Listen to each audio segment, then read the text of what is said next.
Hello, this is a U doubled video, probably in a way a reply to Laura Layla, who calls herself something slightly different here, I see, who's talking to Conference Report about enlarge yourself. Now, I don't know quite why I got to watching this video, but I did, and it just hits me as this is just where I left off on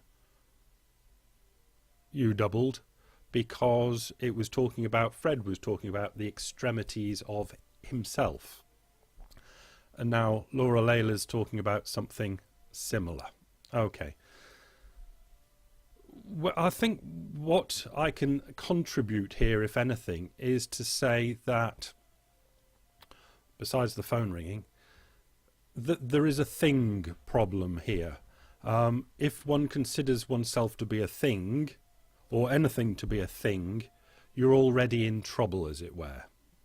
Because the way I look at this, there is just one thing, and that's the universe. The biggest thing we can imagine, think of, whatever it might be, that is a thing, or it is, in fact, the thing.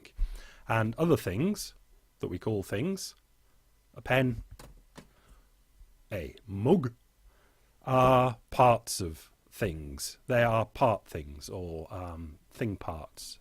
Part of a thing, basically, part of a thing. But because language has developed the way it's developed, we're never ever going to stop calling that a thing. That will always be a thing, but in a way a bit like a sunset. Now,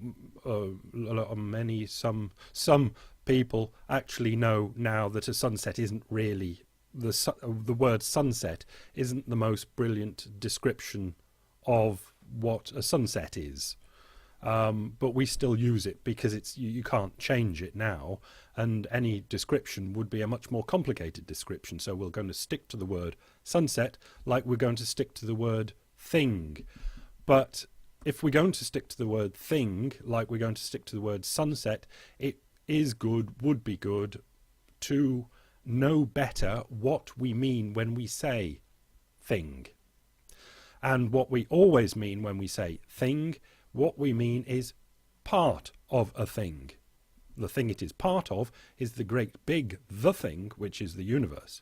Everything else are all parts of that thing. This is a part of a thing. Okay, I think that might help, because the way we think, when we're doing as Laura Layla and Fred have been doing, is where do I end and where do I begin and all that sort of stuff.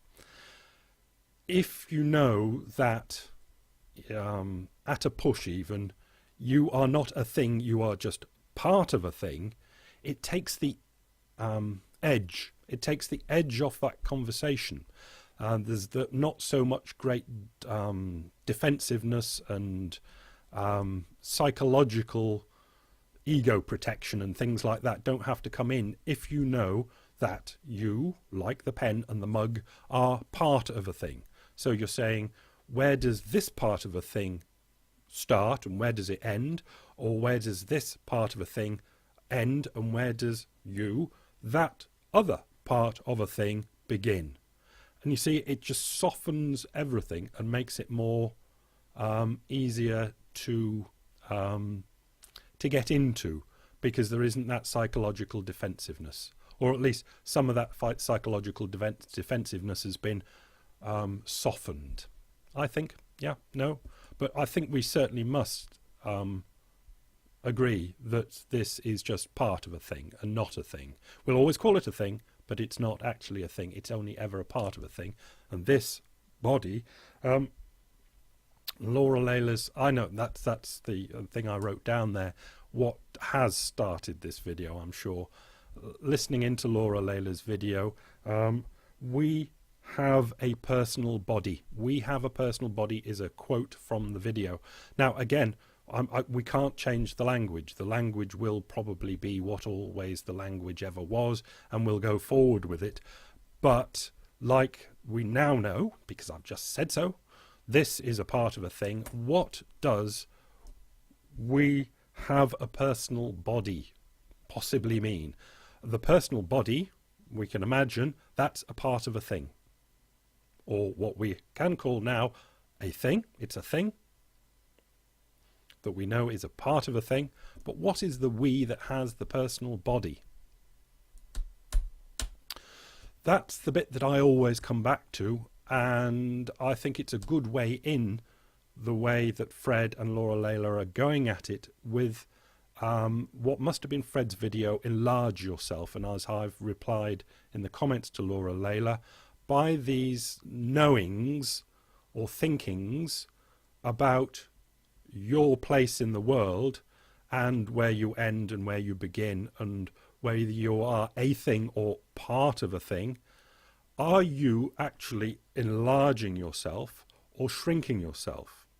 I won't come to a conclusion on this. All I think I'll say is I think it goes in stages to the extent where you go to a stage where you enlarge yourself and meld into the other things.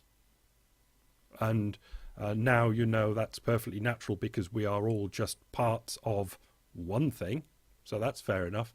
But it almost seems as more that is done and you disappear outwards into things, you become smaller and smaller until you eventually disappear.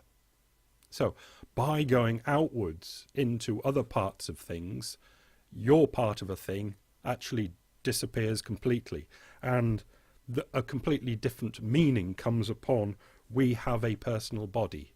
That we have a personal body can be said because it's can be understood so clearly by other people, but we have a personal body after you've been out there and your inner, whatever it might have been, we or I, has kind of disappeared. The actual comment, we have a personal body, loses any real meaning.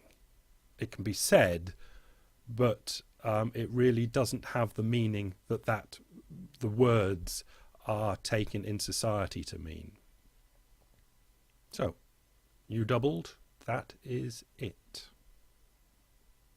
Enlarge yourself, and maybe by going there where no man has been before, you eventually disappear. You disappear certainly enough to not think that you have a personal body. Anyway, but I mean, we can still say it, of course, but we don't really think it's true.